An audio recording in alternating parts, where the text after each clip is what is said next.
Cambiamos radicalmente de tema, nos vamos directamente hasta Corea del Sur porque acaba de ser detenido en las últimas horas el suspendido presidente de ese país, Yoon Suk-yeol. Él acaba de ser detenido en medio de un amplio contingente policial. De hecho, según estimaciones de la prensa internacional, fueron cerca de 3.000 los agentes policiales que acudieron hasta la residencia presidencial. Ahí vemos como incluso pareciera una especie de marcha de los policías que irrumpen ahí en la residencia presidencial hasta que finalmente logran concretar la captura del presidente. Todo esto se da en el marco de la investigación que inició en su contra luego que él a comienzos del mes de diciembre decidiera decretar de manera muy efímera la ley marcial en Corea del Sur, una situación que desató una especie de molestia social, miles de protestas, y no solo protestas, sino que también esta investigación en su contra que lo acusa en específico de cargos, por ejemplo, ligados a la rebelión, también la insurrección, abuso de poder, cargos absolutamente graves, y de hecho algunos de ellos incluso son penados con la pena de muerte en Corea del Sur. Es decir,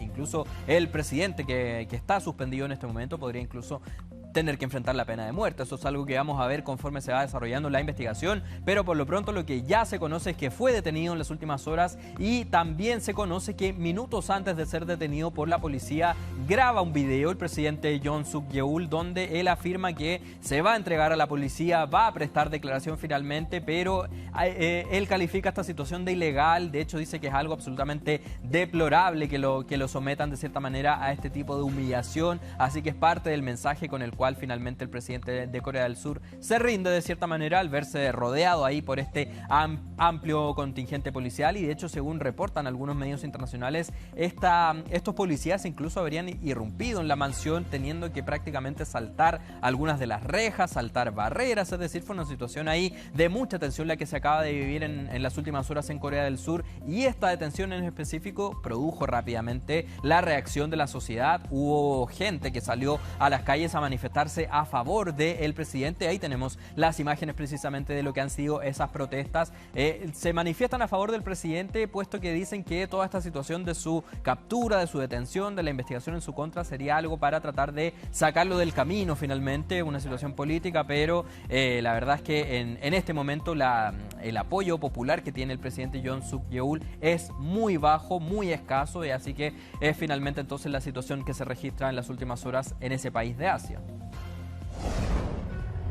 Nos vamos directamente hasta Medio Oriente porque son varios los medios internacionales que están apuntando que ya estarían a solamente horas de que se concrete el esperado cese al fuego en Gaza. Estarían, según reportan, en las etapas finales de las negociaciones para concretarse este tan esperado cese al fuego. Una situación que se está dando en medio de conversaciones que se están realizando en este momento en Doha, la capital de Qatar, con países que están interviniendo en esta especie de acuerdo. Países como por ejemplo Estados Unidos y Egipto. Este acuerdo implica primero que todo una tregua en ese punto del Medio Oriente, en Gaza específicamente, y también un intercambio de prisioneros con Israel. Es decir, Hamás tendría que entregar ahí varias personas que mantiene como rehenes a Israel, y así es como Israel también se retiraría, de cierta manera retiraría sus ataques, por lo menos por 42 días, pondrían en pausa los ataques ahí en la franja de Gaza. Así que es información que está en pleno desarrollo. Son por lo menos 2 los funcionarios que están involucrados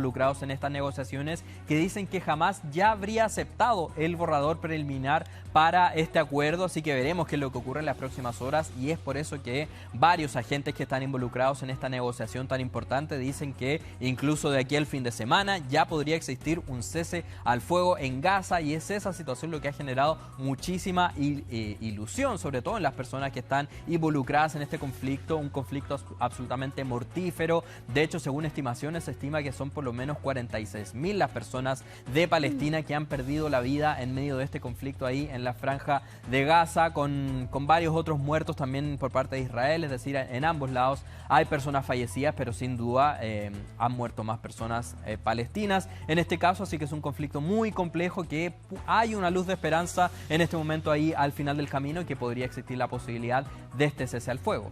Ahora, un cese al fuego, estaba leyendo Los Angeles Times, un cese al fuego que se ha planteado en etapas. Sí. Por lo tanto, la primera etapa implicaría que si se logra este acuerdo, según el borrador que hay actualmente, los combates se detendrían en Gaza durante 42 días. Claro. Que tampoco es tanto. Y en esos días los rehenes israelíes y cientos de prisioneros palestinos serían liberados. O sea, ese alto al fuego serviría para la liberación de rehenes. Y en esa primera fase, las tropas israelíes se retirarían hacia los bordes de Gaza y muchos palestinos podrían regresar a lo que queda de sus casas también a medida que aumenta la ayuda. Pero la gran duda es si esto se va a prolongar en el tiempo. Claro, exactamente. ¿Qué tanta continuidad? Si va a ser solo un alto al fuego durante ese periodo de 42 días o si va a tener continuidad. Porque, ojo con algo, aquí también hay esfuerzos que está haciendo Estados Unidos para tratar de concretar este acuerdo antes de que llegue Donald Trump a la presidencia. Exactamente. Entonces, aquí ninguna cosa es casual, menos en la guerra. Y por lo tanto, el apuro en conseguir este alto al fuego tiene un motivo. Que sea Joe Biden el que lo consiga, que sean los demócratas el que lo consiga, y no que lo alcance Donald Trump. Claro, para ese que sea finalmente el legado de Joe Biden, que él finalmente logró terminar con esta guerra que ya se está extendiendo por lo menos por 15 meses. Ahora hay que destacar también, Karina, que en medio de estas negociaciones han continuado los ataques en la Franja de Gaza y según de hecho reportan algunos medios internacionales, solamente en las últimas horas se han reportado por lo menos 54 muertos por ataques israelíes en este punto del Medio Oriente, así que esa situación nos da cuenta de que de lo complejo que está el escenario a puertas de este posible cese al fuego ahí en la Franja de Gaza.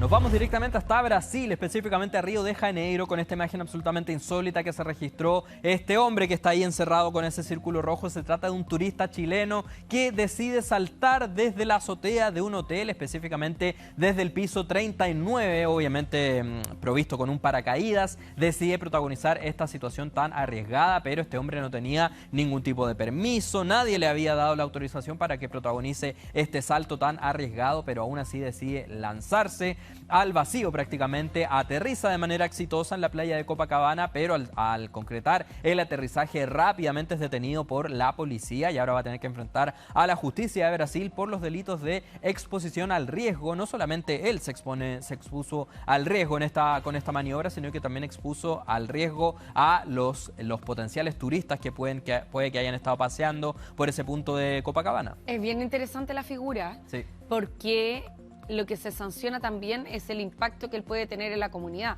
Claro. Lo que habitualmente se pide para este tipo de actividades es un permiso. Y en base a ese permiso las autoridades también pueden aislar el lugar para que ninguna persona sufra las consecuencias. Porque también es válido preguntarse qué hubiera pasado si el paracaídas no se abre. Claro. ¿Quién fiscaliza las condiciones técnicas del paracaídas que él llevaba en la mochila? Y por lo tanto, las autoridades desde ese punto de vista también se resguardan, ¿no?, al entregar los permisos. Aquí todo quedó al azar.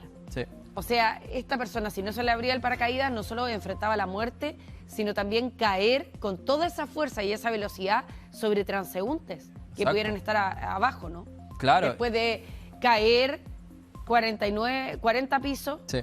En caída libre, o sea, la velocidad que alcanza una persona es increíble. Claro, y en caso de que no se haya abierto el paracaídas, o además de haber muerto este chileno, también pudo haber causado algún tipo de daño a los turistas, y daño no solamente físicos, sino que también psicológicos, de tener que enfrentar el impacto de ver una situación de estas características. Así que es insólita la imagen registrada entonces en Brasil, protagonizada por un chileno, quien ahora va a tener que enfrentar a la justicia. Nada más ni nada menos que un chileno. Sí. Mal embajador. Tal cual. Nos vamos directamente hasta Estados Unidos ahora, Karina, específicamente hasta la ciudad de Chicago, donde